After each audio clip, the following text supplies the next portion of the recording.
Yes. So today we are performing TRBC estimation, total red blood cell estimation. So the idea is to count the red blood cells. So how we are going to count the cells means, in a nutshell, just imagine we already know a known area.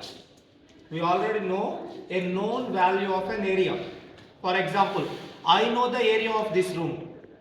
I already know a standard value.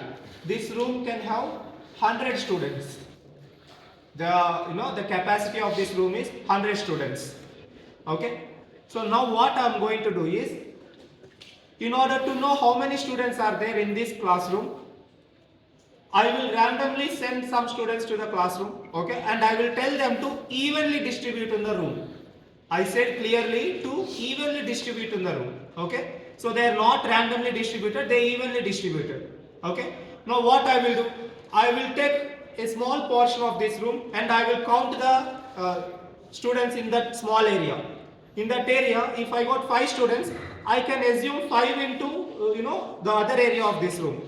So I am taking a small area count and I will multiply that with my whole area. And now indirectly I will get how many cells I have in that complete area of in the complete area.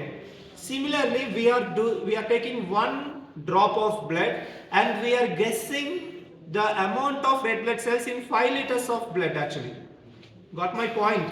One drop is equal to 5 liters volume. How I am checking that? By diluting my one drop with a known factor, with a known values.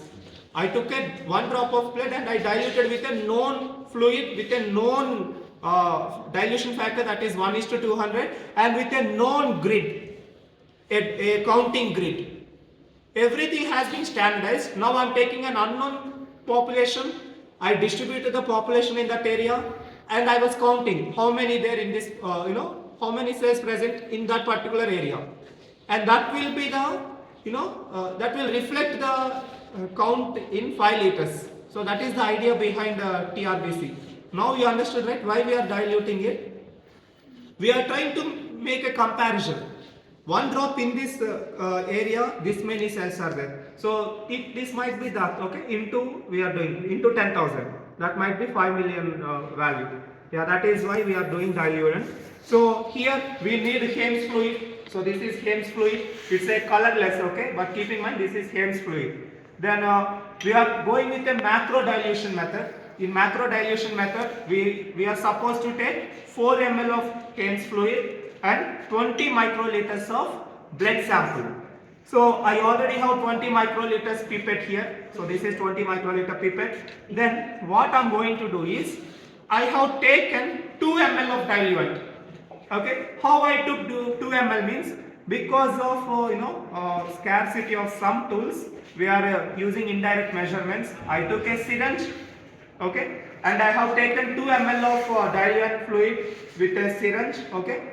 Then I added in this test tube. Now to 2 ml, I will add 10 microliters of blood sample. Rather than 20 microliters, I am going to add 10 microliters of blood sample. Okay. I have already calibrated my pipette to 10 microliters. Even though it shows 9, I have calibrated it to 10. So we are going to collect 10 microliters of sample with a micro pipette. Okay. Bring cotton, students. Dry cotton. Pause. Cotton. Then I am going to prick from should be. So first, always what we need to do, we need to clean the area of pricking. Okay. So first clean the area. Then take a lancet. See students, ensure that it is dry, okay. If it is wet, no, you will feel more pain and blood will mix with alcohol. So catch the tip of the finger, then go for pricking it. That's okay. Then you need to wipe out the first drop and don't use spirited cotton for wiping, okay, never. Then squeeze toward the blood sample. Then I'm directly collecting with micropipette, 10 microliters. Can you hold like that? No, I have it ready. So I have collected 10 microliters of blood and I am diluting it with the diluent. So this is Hens fluid and I'm diluting it, okay? That's it.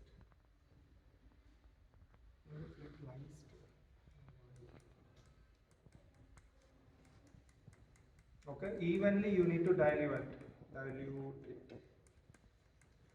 Okay. And then normalized.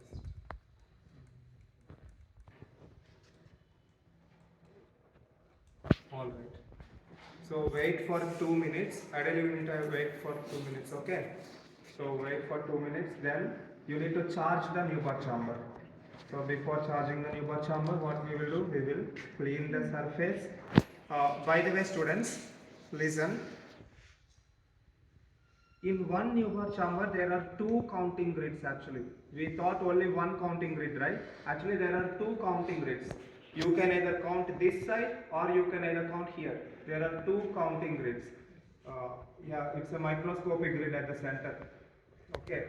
So clean the Newport chamber counting area. Then take a cover slip. Ensure that the cover slip is clean. This is dirty actually. Can you bring any other?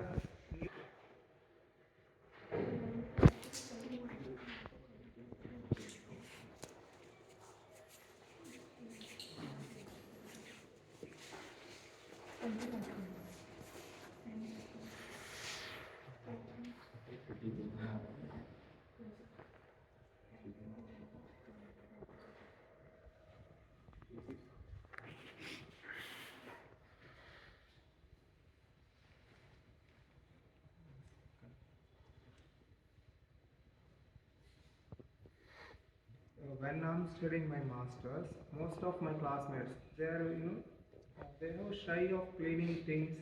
They're shy of discarding their samples. I used to wonder. There is a time where we are performing urine test. Okay, so everyone collected urine in a container, and they're not discarding their urine containers. They're expecting that some other person will take the urine. They will pour. Who will do it? I was surprised. Yeah.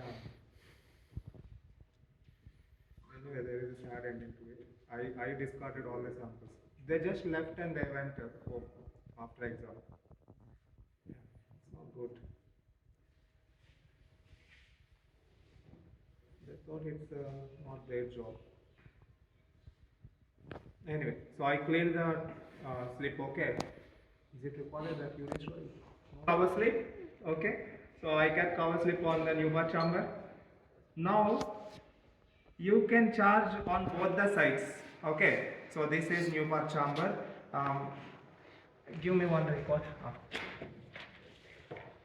Don't worry, I'm using last page. You can clear this page later.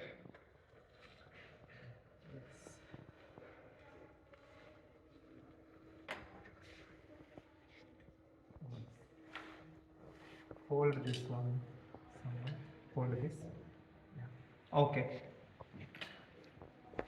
So this is Newport chamber and I kept the cover slip. Okay. Then you need to charge the Newport chamber. How you will charge is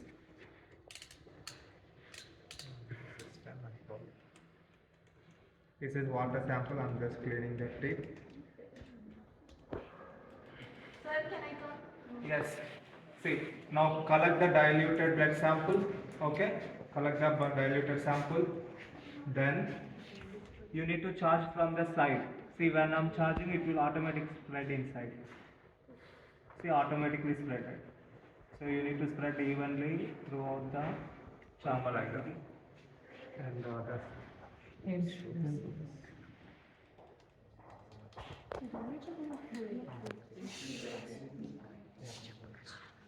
take the diluent fluid.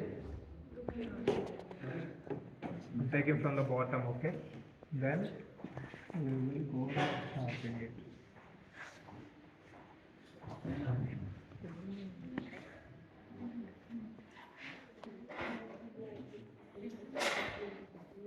Yeah, I have charged the Newport chamber. Okay. Then ideally you need to wait for 2 minutes. Then prepare the microscope. Come here. So